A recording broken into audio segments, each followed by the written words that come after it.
funny son. Hi, funny dad. It's time. Okay.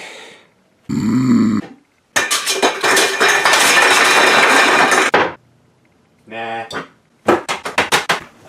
Hello, your local Jezza is back, and today's topic is a little band I like to call Ween, because that's the name. Ween is a band that was largely active in the 90s and the early 00s. Overall, people classify them as alternative rock, but for a lot of their songs, they experiment with other styles. In almost every single one of their albums, they hop from genre to genre every song. Ween is essentially a duo made up of Dean Ween and Gene Ween, and other than their major genre hopping, the other thing they're mainly known for is their sense of humor. In the beginning, a lot of their work was lo-fi, way more juvenile. Starting with Chocolate and Cheese, they got higher production quality. They got picked up by a good label somehow. Not to say the early stuff was bad, it's very good, but it's not the kind of thing you'd expect a label to pick up. And they made a good investment because Ween went on to just continue making better and better music. For the most part, Ween's discography is kind of an uphill slope in quality all the way leading up to Quebec. Not exactly, but generally. Their first album, God Ween Satan, released in 1990, was their most noisy album. Their first major statement to the world was essentially, "We're weird. We're really weird." In these early days, they used a drum machine a lot. There was only 2 of them. They did everything else, but drums weren't that high of a priority for them. Compared to the other 2 albums of this lo-fi era, this one's got the noisiest guitars. They utilize distortion here much more than they do on the others. I mean, Guava has Morning Glory, but yeah. And for the most part, this album is them at their most ridiculous. Their later stuff still has all their usual dashes of comedy, but this is where they just do not care about letting it all out. And this continues into The Pod, another decently long selection of songs from them. The main thing that sets The Pod apart from God Ween Satan is that it's a bit more gnarly. These songs just feel grittier and grimier. Me personally, it doesn't stand out as much as the other lo-fi albums, but that's only marginally, and I would argue that it is better than Pure Guava. The deal with Pure Guava is they get super ridiculous. They get so weird on Pure Guava to the extent where a lot of the times it borders that weird line between genius and just outright terrible. There's a lot of good songs on Pure Guava, but then there's a lot of songs that I just wonder why they even put on CD. Like, not just Ween themselves, but I can't believe anyone put this on CD. Who allowed this? They go overboard here, just weirdness for weirdness sake. And when it works well, but there are some moments where it just doesn't work, in my opinion. Like, I've mentioned Morning Glory before. That is by far their most noisy song. To a certain extent, the song's kinda just white noise with a really funny narrative about pumpkins over it. And it just sits in such stark contrast to the stuff they make in the next few years. There's a lot of odds and ends on these first 3 albums, but there's a lot of highlights that you can pick out. Nan is as funny as it is addictive. Birthday Boy is surprisingly emotional and destroying, which is really weird considering it comes from an album full of "Diener, let me in, Diener! Never slow el camino!" Pork Roll, Egg and Cheese remains one of their best ditties. Reggae Junkie Jew is this big, dancey mess. It's just so oddly satisfying. Don't Get Too Close to My Fantasy is one of their first more proggy songs, almost ruined by Pat, but nah. If any of you have never heard of Pat, Ween was in that movie. But don't worry, you don't have to see it. It's not good. Oh, I wish I could erase that. So after the onslaught of weirdness of these first 3 albums, they somehow get picked up on a major label, and then Chocolate and Cheese comes out in 1994. Many regard this as one of their best works. It basically fully realizes the ambition of their first 3 albums. This is where they really start pushing that multi-genre territory. There's a whole lot of funky songs on this album. Some of them get real bluesy, real Roadhouse. There's a long instrumental psychedelic song. There's a 7-minute Mexican murder ballad, and they don't abandon that noisy guitar sound either because it pops back up on Roses Are Free. Lots of highlights including Buenos Tardes Amigo, Can't Put My Finger on It, Roses Are Free, Don't Shit Where You Eat is a pretty good closer. You know, to be honest, most of these songs could be considered highlights. The only real clunker is Candy. Aside from that, it's a really strong album, and somehow it's not even in my top 3. Next, for some reason, Ween decided to record an all-country album, and in 1996 they released 12 Golden Country Greats, a 10-track album featuring many different country stylings. While it's unlike Ween to stick to just one genre, it is like Ween to still vary within that genre. And that's what I appreciate about this album, is it's one of the only times where Ween sticks to a sound, yet they still dive into it. they still try to explore every nook and cranny they can. And I feel like a lot of people underrate this album. It's pretty good on its own merit. I guess if you're just not a fan of country in general, you're not going to like it all that much. But all of Ween's personality and humor is all still there. Their willingness to push into new territory. And I have to say, Piss Up a Rope is arguably their funniest song. So if there's anything I can say about this one, I can say it's got the funniest song. It has that title. So then the next year in '97, they released what still remains the most popular album,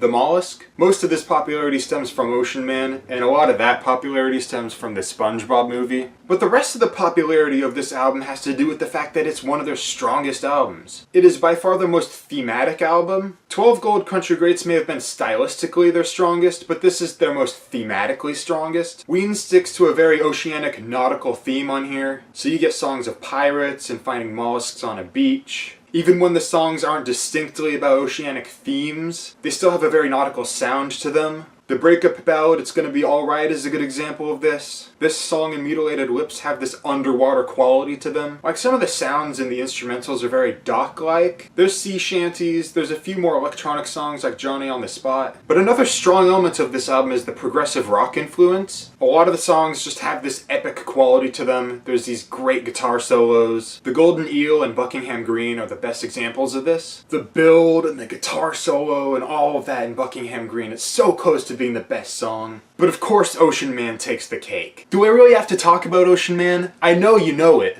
It's just such a perfect song. It's so summery and surfy and exotic sounding while still being moody in several different ways. It's just outright fun, and I know this doesn't have much to do with the music itself, but it does help that the nostalgia from the SpongeBob movie adds to it. And even without that nostalgia, you can't deny how great the song is. And this is also the first album where Ween starts to sound a little more serious. You can still hear their normal personality and humor, but you start to hear more personal, more serious songwriting. This continues on with their next two albums, the first of which being White Pepper. Oh, this is the silliest thing I have to wear. Why am I using this for the most normal album?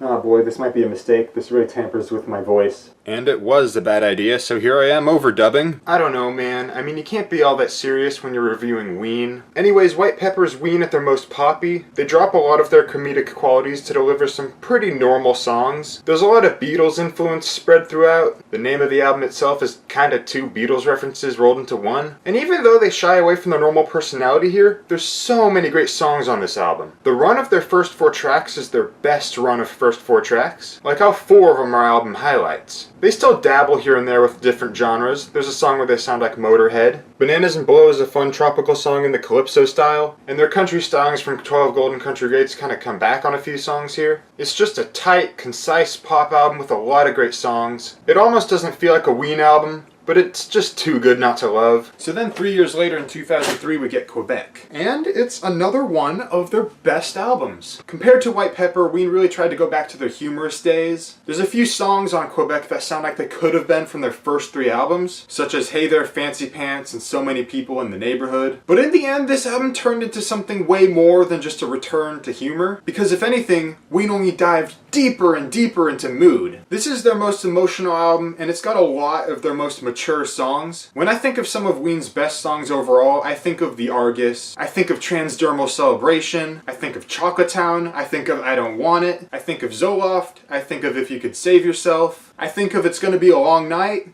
Essentially, I think of over half of this album. Ween strikes a perfect balance between being playful and fun and being serious and moody here, so it's kinda got something for everyone. Many non-Ween fans, people who just aren't that into their style of humor in general, people who feel like the music's just not serious enough for them, they still enjoy this album. And other than the Fucked Jam, which I kinda think shouldn't have been on the album, it's a pretty perfect experience. I'd put it in my top 20. And in many ways, this is the climax of Ween's career. They kinda didn't do much after this. They put out an Outtakes album in 2005, Shinola Volume 1, kinda implying there's a second volume, but we don't have one yet. I didn't think it would be much considering it's an Outtakes album, but there's still a lot of great songs on this. Someday and Sneak the Freak being the first songs to come to mind. The first few songs and the last few songs are just, oh, they're so good. Even their outtakes are so good. Although then they released another album in 2007, La Cucaracha.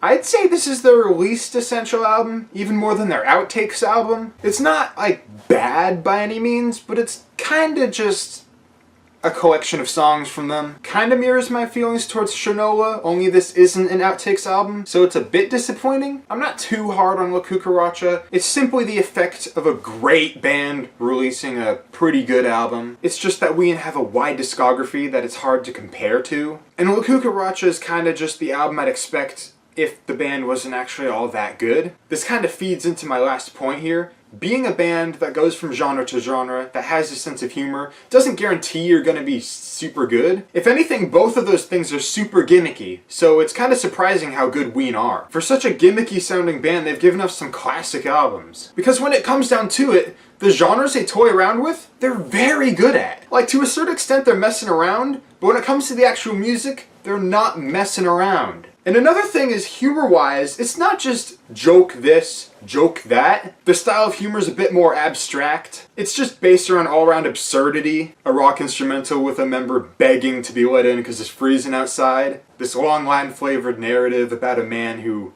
spoiler alert, kills his brother and then avenges him by killing someone else to cover it up. A song literally called the HIV song, where they just go, AIDS, followed by a little ditty, just talking about pumpkins and throwing pumpkins and naming pumpkins and pumpkins walking through the woods. Like, both from the musical standpoint and the comedy standpoint, they have their own angle towards it. None of it seems cliche, none of it seems obvious, and because of that, they're one of the most fun bands I've ever listened to. I'm Hedgerover, and if you haven't listened to Ween, I recommend you listen to Ween. I'd say start with this one. Or start with this one. Or start with this one. Or start with this one. You can start with most of them, honestly. Get this off of me. Tune in next time when I recommend frogs. And now a word from our sponsors.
I have a Discord, it's pretty funny. Such as Hey There Fancy Pants. Do do do do do. A do do do. A do do do do do. Do do do. Do do do do do. A do do. I have to pee.